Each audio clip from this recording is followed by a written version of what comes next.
നമസ്കാരം. ഭാരതീയ പുരാണങ്ങൾ പ്രകാരം പ്രപഞ്ചത്തിന്റെ നിലനിൽപ്പിനും ധർമ്മസംരക്ഷണത്തിനുമായി ഭഗവാൻ മഹാവിഷ്ണു 10 പ്രധാന അവതാരങ്ങൾ എടുത്തിട്ടുണ്ട്. അധർമ്മം ലോകത്തെ ഗ്രസിക്കുമ്പോൾ ഭഗവാൻ ഓരോ രൂപങ്ങളിൽ വന്ന് ഭൂമിയിലെ തിന്മകളെ നിഗ്രഹിക്കുന്നു.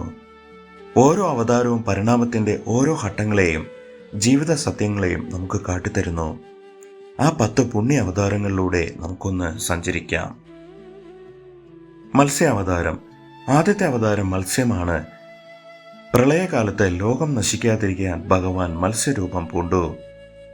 വേദങ്ങളെ മോഷ്ടിച്ച ഹയഗ്രീവൻ എന്ന അസുരനെ വധിച്ച് വേദങ്ങളെ സംരക്ഷിക്കാനും മനുവിനെയും സപ്തർഷികളെയും ജീവജാലങ്ങളെയും പ്രളയത്തിൽ നിന്ന് രക്ഷിക്കാനും ഈ അവതാരത്തിലൂടെ ഭഗവാന് സാധിച്ചു. കൂർമാവതാരം. രണ്ടാമത്തേത് കൂർമ്മം അഥവാ ആമ. ദേവാസുരന്മാർ ചേർന്ന് അമൃതിനായി പാലാഴി മഥനം നടത്തിയപ്പോൾ മത്തായി ഉപയോഗിച്ച മന്ദരപർവ്വതം കടലിന്റെ അടിത്തട്ടിലേക്ക് താഴ്ന്നുപോയി. പ്രപഞ്ചത്തിന് അമൃത് ലഭ്യമാക്കാൻ വേണ്ടി ഭഗവാൻ കൂർമ്മമായി അവതരിച്ച് ആ പർവ്വതത്തെ തന്റെ പുറത്ത് താങ്ങി നിർത്തി.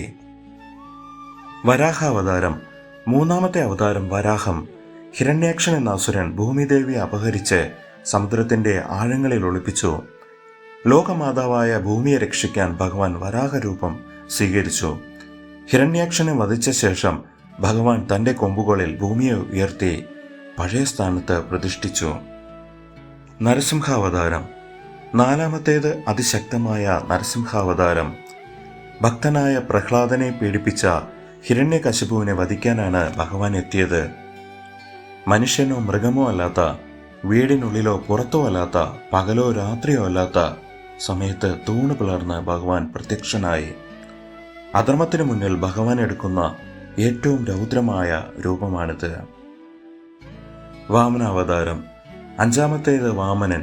മഹാബലി ചക്രവർത്തിയുടെ അഹങ്കാരം ശമിപ്പിക്കാനായി ഭഗവാൻ ഒരു കുറിയ ബ്രാഹ്മണനായി അവതരിച്ചു. 3 അടി മണ്ണ് ചോദിച്ച ഭഗവാൻ പിന്നീട് വിശ്വരൂപം പൂണ്ട് 14 ലോകങ്ങളും 2 അടി കൊണ്ട് അളന്നു.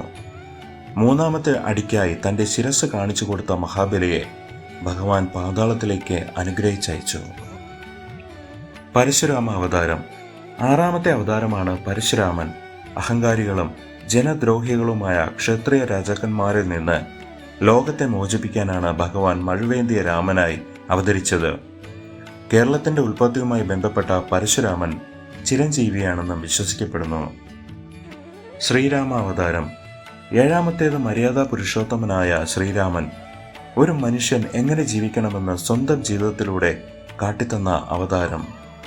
രാവണ നിഗ്രഹം നടത്തി ധർമ്മം പുനഃസ്ഥാപിച്ച രാമൻ സത്യത്തിന്റെയും ത്യാഗത്തിന്റെയും ഉത്തമ മാതൃകയാണ്.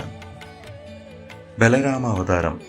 8ാമത്തെ അവതാരമായ ബലരാമൻ ആദിശേഷന്റെ അംശമായി കരുതപ്പെടുന്നു.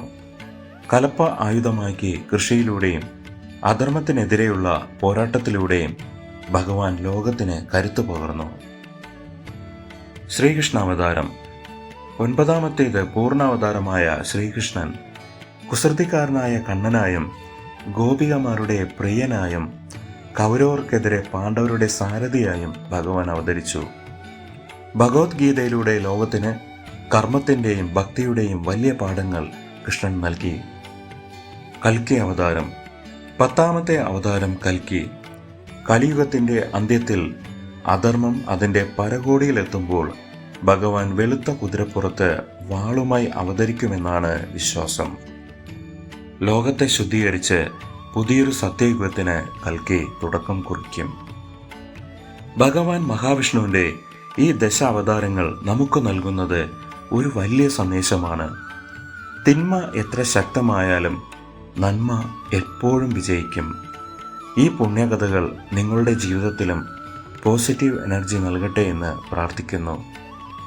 വീഡിയോ ഇഷ്ടമായെങ്കിൽ ലൈക്ക് ചെയ്യാനും ഡിവൈൻ പാത്ത് വിത്ത് അജേഷ് എന്ന നിങ്ങളുടെ ഈ ചാനൽ സബ്സ്ക്രൈബ് ചെയ്യാനും മറക്കരുത്. നന്ദി. ഓം നമോ നാരായണായ.